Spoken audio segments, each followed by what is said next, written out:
It's a privilege to stand here and to talk to you about our schools and the way we started off.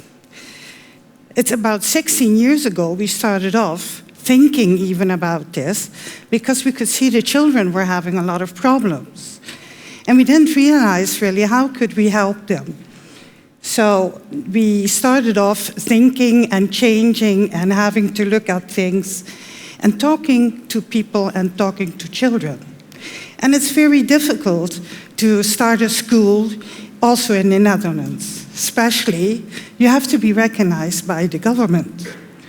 So we started off with how are we going to do it? It took 10 years to do it. What happened? In my spiritual center, there were children coming. They were wanting to kill themselves. There were children that were killing themselves. And there were people, parents, very upset. And my friend, she was seeing children that were very, very upset in school because they had to get good grades, and they were very tired, and they had burnouts. 16 years old having a burnout. It was very difficult. We started off with this because it was easier for us to get children to be strong so that they would be adults that wouldn't have all the problems that we had. So we started off with what could we do? We had groups for children, spiritual children, that could see entities, and they could see all kinds of things, and they didn't know where to go. So we started off with that. But then we found out that wasn't it, because it had to be something regular, something that was happening every day. So then we thought, how can we do this? And Gentile, my friend, is a teacher. And she said, now, Jean, how could I do this in the schools? And that was the thing I would really love to do. And we started off thinking, what could we do? And talk to parents and talk to doctors and psychologists and seeing children going into mental care. And it was really very upsetting. Then we started off and we said, okay, one day we have to do it. So first, we had to change ourselves. We had to be brave enough. And as you can hear, I'm not even brave now. I'm trying. So we did our best. And then Gentile started off, and she got from somebody a room, a house, a small bungalow, and she got told, I'm paying the rent, I'll pay the gas and light, and you can just start off there. And she had no reason to not start anymore. We started off and we said, okay, let's do it together and I will support you and you will do it. So I was standing behind her, pushing her, moving her, helping her going through this. And we started off, what are we going to do with the children? She came and the first child came and only one child came. And there she sat, having a nice small bungalow and only one child, and one volunteer. And remember, our school is all volunteers. Nobody gets paid. It's only volunteers doing this. And in the meantime, we have 4 schools. So we started off with one volunteer, that was Gentile, a next volunteer, and one child. And then the people started hearing of it, and they came with 6 children. And the 6 children that were there were all children that were burned out. They were up. They were very sad, leaving the schools. They weren't able to go to schools. Some parents had their children home for 2 years. And they came to our school, and we started off. So are we going to do this exactly the same? Are we going to give them everything they need in the school? Or are we going to give them what they need to be human? And we decided to give them what they need to be human. So, first of all, we said, there is no school. You're allowed to come, and if you want to sit here, okay. We will wait till you come and tell us, I'm ready to study. Because we had all the teachers we needed.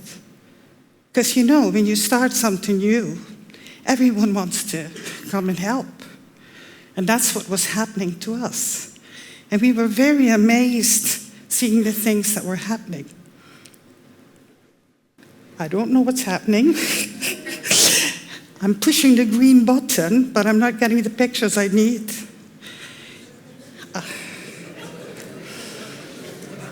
Something's going wrong, but that's Ebo.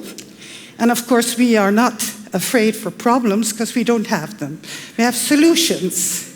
And that's, well, I'll wait till the solution is there. In the meantime, I'll talk about the children. And last week, Thursday, I decided to go back to school and ask the children, what do you want me to speak about? Because the children are our teachers. They are the new people of this world. Here they are coming. This is the photographs that we have taken. And we want to, no, it's not. We want to show you. I went back to the children, and then, of course, it's an English lesson, isn't it? Because we're speaking English. And it's maybe not the perfect English that I speak, but it's a hard English. It comes from my heart. And I spoke to the children, I said, what do you want me to tell the people?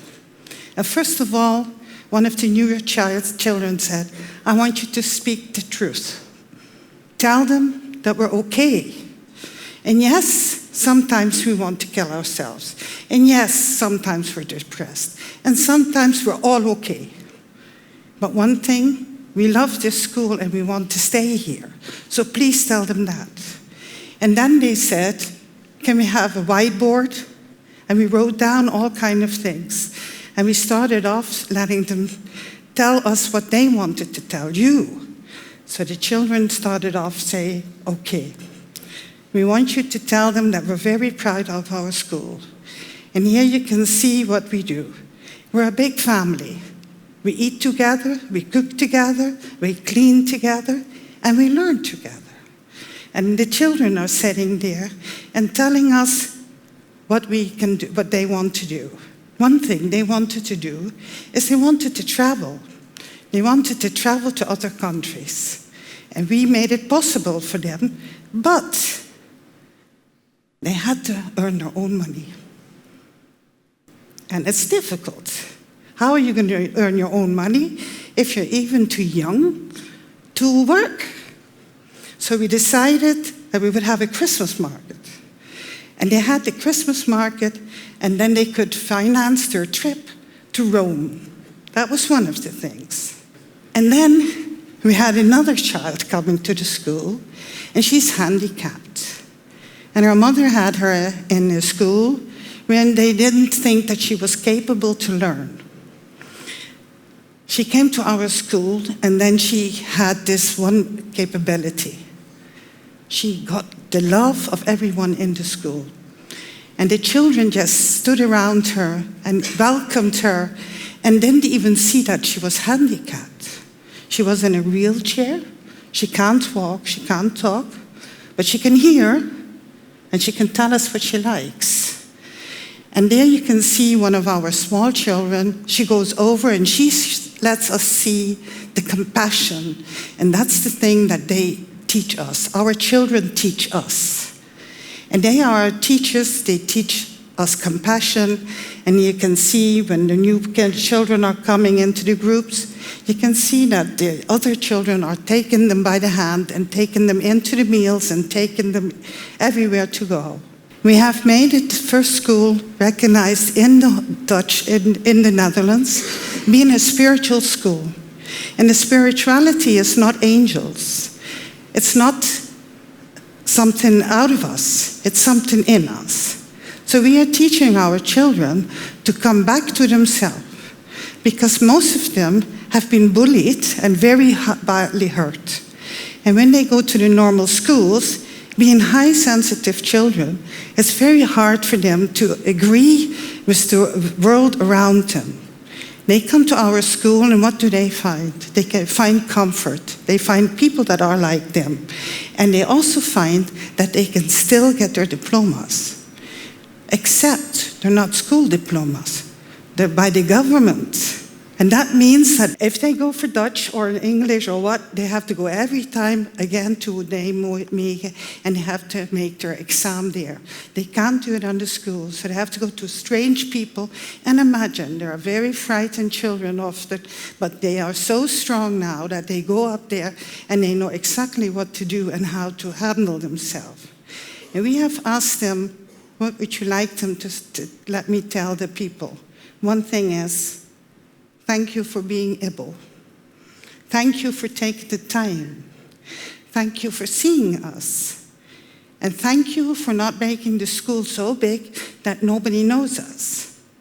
Also, thank you for letting us be who we are. And also, thank you for letting us choose what we want to learn. And thank you for not telling us what to do, but to love us the way we are. Thank you.